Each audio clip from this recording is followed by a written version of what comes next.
Bonjour à tous, bonjour les amis, j'espère que vous allez bien. Dans cette vidéo, nous allons nous intéresser aux droits de succession. Peut-on passer les droits de succession en charge dans le cadre des locations meublées déclarées au régime réel, LMNP, LMP, ainsi que les SCI à l'IS? Si c'est le cas, ça pourrait être extraordinaire. Ça serait même une niche dans la niche, puisque les frais de succession, les droits de succession sont en général très importants. Et si on peut les passer en charge, bien évidemment, ça change la donne en cas d'héritage. Donc je vais répondre à cette question, je vais vous donner toutes les sources documentées, je vais vous donner toutes les références et je pense que ça va intéresser certains d'entre vous. Alors, eh bien, je ne vais pas attendre la fin de la vidéo pour vous donner la réponse. La réponse est oui, vous pouvez passer les droits de succession en charge dans le cadre des locations meublées déclarées au régime réel. On va aller voir tout de suite la source de cette information. Alors la source, tout simplement, elle est où? Elle est là, elle arrive, voilà. Donc je vais mettre le lien en description, ça concerne en fait tous les BIC, bénéfices industriels et commerciaux. Donc on savait déjà qu'on pouvait passer en charge les frais de notaire, les frais d'agence, tout ce qu'on appelle les frais d'acquisition. Et bien on peut aussi passer les droits de succession. Alors c'est ici, voilà, nature des dépenses concernées. Les frais concernés sont ceux supportés lors de l'acquisition des immobilisations corporelles. Je suis sur le site officiel du BOFIP, je mettrai le lien en description. Voilà, les immobilisations corporelles ou incorporelles inscrites à l'actif du bilan. Les droits de mutation et d'enregistrement, les honoraires de notaire, on savait déjà, les frais d'insertion et d'affiche, les frais d'adjudication, les commissions versées à un intermédiaire, si vous utilisez d'autres intermédiaires pour pouvoir acheter votre appartement, et bien de la même manière, ça passe en charge. Et les droits de succession, ils sont ici, aussi les droits de donation, peut-être que je reviendrai dans une autre vidéo. Donc c'est absolument énorme. Alors qu'est-ce que ça veut dire? Ça veut dire tout simplement que il y a un décès. C'est triste. C'est triste, mais c'est quand même, il y a un petit point positif, c'est que les droits de succession, vous allez pouvoir les passer en charge. Donc vous allez hériter en fait d'un appartement, par exemple. Vous allez payer des droits de succession sur cet appartement. Cet appartement va rentrer dans votre activité de location meublée, c'est-à-dire vous héritez et puis vous le louez en location meublée. D'ailleurs, que ce soit dans le cadre, on va dire dans un LMNP classique, eh bien tout simplement, vous allez pouvoir passer en charge, en plus des honoraires du notaire, en plus de toutes les autres charges, vous allez passer les droits de succession et ça peut être énorme.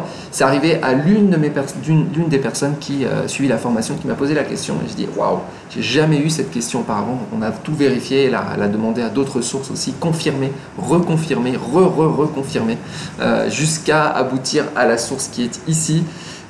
Donc voilà, donc ça veut dire quoi? Alors ça veut dire, on va aller voir un petit peu du côté du simulateur ce que ça donne, parce que les effets sont carrément importants. Avant d'aller voir le simulateur, j'ai rajouté ça dans le fichier de charge qui contient maintenant, mes amis, accrochez-vous, 78 dépenses que vous pouvez passer en charge dans le cadre d'une activité de location meublée. Donc vous pouvez retélécharger le fichier charge. On est à la version 1.6 maintenant, du 17 avril, toujours vérifier bien les versions. Donc ce fichier, il est gratuit, vous téléchargez, vous mettez votre adresse email, je mettrai le lien en description. Et vous avez le fichier à jour. Voilà, donc j'ai mis tout ce qui concerne les frais d'acquisition avec la source, etc. Quand il y en a une. Quand il n'y a pas de source, je ne mets pas de source. Voilà. Alors on arrive maintenant sur le simulateur, qu'est-ce que ça donne? Tout simplement, là j'ai pris un appartement assez classique, qui fait du 6,5% de rendement brut. C'est un appartement de 200 000 euros qui fait le loyer de 13 000. Voilà, une charge de 1 000 euros par an, taxe 1 000 euros. J'ai mis des chiffres assez classiques, rien d'exceptionnel, rien d'exceptionnel.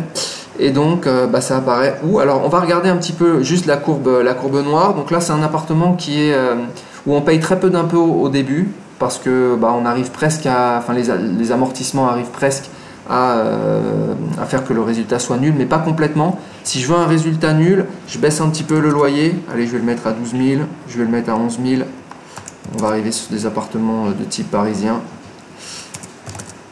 Voilà, alors j'ai pas mis de travaux non plus, donc là je suis sûr, voilà, donc là on est arrivé, on est à combien de rendement? On est à 5% de rendement, et on est déjà, voilà, on est à résultat négatif ou nul jusqu'en 2025, donc pendant 5-6 ans. Voilà, donc je vais remettre là où j'étais pour qu'on voit bien en fait la différence. Je vais le remettre à 13 000. Donc là, regardez bien la courbe noire, en fait, c'est la courbe du LMNP au régime réel. Vous pouvez regarder aussi les autres courbes, hein, ça va être le même principe, mais c'est plus, disons que c'est plus intéressant de... Enfin, chez la plupart d'entre nous sommes en non professionnel, donc vous pouvez regarder cette courbe. Et ce que je vais faire, c'est ce que je vais rajouter des frais des droits de succession. Alors, les droits de succession, ça va dépendre. Alors, ça va dépendre du lien de parenté, etc. Mais ça peut être très, très, très important.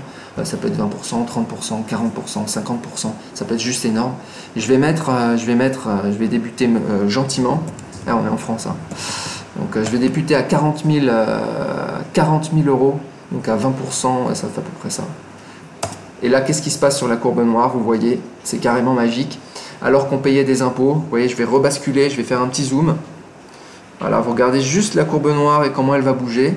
Je vais remettre à 0 pour les droits de succession, donc pas de droits de succession. Voilà, donc vous aviez environ 750 euros sur 15 ans, et puis vous passez à 0. Donc 750 sur 15 ans. Voilà, on était à 11 250 euros d'impôts, et grâce aux droits de succession payés, et on passe. Alors j'ai mis 40 000, hein, j'aurais pu mettre moins. On passe tout simplement, voilà, sur 10 ans, on passe à 0. Donc ça fait une économie qu'on peut quantifier grâce au simulateur. Une économie, dans ce cas précis, de 11 000. Dans d'autres cas, ça peut être beaucoup plus important. Si vous êtes juste un cousin éloigné et que vous payez, je sais pas, 80 000 euros d'impôts sur les 200 000, bon, vous paierez... jamais d'impôt, quoi. Donc ça serait juste énorme. Donc il faut rentrer évidemment toutes les caractéristiques dans le simulateur pour pouvoir avoir des résultats et pouvoir quantifier en fait le gain lié à cette charge exceptionnelle. Et j'ai appelé ça charge exceptionnelle. Hein. Vous le mettez juste la première année parce que vous allez payer juste la première année. Si vous payez en plusieurs années, vous pouvez mettre à jour directement à l'échéancier. Le fichier est totalement libre. Donc voilà, le fichier, le simulateur permet de simuler aussi ça, de simuler en cas de droit de succession. En fait, il simule n'importe quel type de charge. Donc voilà, c'est carrément, je pense, avec les frais de notaire, les frais d'agence et les travaux, c'est la charge potentiellement la plus importante qu'on pourrait avoir sur ce type d'activité. J'ai presque envie de dire que la mort pourrait être une bénédiction. Si je puis me permettre. Donc voilà, donc pour tous les héritiers, réfléchissez quand vous allez récupérer l'appartement, vous êtes là en train de vous dire ah tiens, est-ce que je vais revendre, qu'est-ce que je fais de l'appartement? Pensez location meublée, pensez charge, pensez déficit, et je pense que vous allez penser optimisation. Voilà, donc je vous rappelle, si vous voulez télécharger le simulateur qui est compris en fait dans la formation qui vous permet à la fois de faire la comptabilité de vos locations meublées et de définir votre stratégie d'optimisation par rapport à votre activité de location meublée. Donc le lien est en description, vous prenez la formation, vous téléchargez le fichier Excel et vous avez accès au simulateur ainsi qu'à toutes les vidéos explicatives de comment utiliser le simulateur et comment faire votre compta des locations meublées. Tous les liens en description, tout est sur mon site. Voilà, je vous souhaite une excellente journée et dites-moi s'il y en a certains d'entre vous qui ont déjà mis en place cette stratégie liée au droit de succession en combinaison avec le LMNP, LMP, SCI, LIS. Ça m'intéresse. C'est assez inédit, c'est assez inconnu. Enfin moi, je n'avais pas réfléchi en fait à ça. C'est vrai que ça n'arrive pas tous les jours non plus. Faut hériter d'un appartement, etc. Il faut vraiment être dans le contexte. Mais ça peut arriver. En tout cas, gardez ça en tête. Voilà, je vous souhaite une excellente journée et je vous dis à bientôt. Ciao.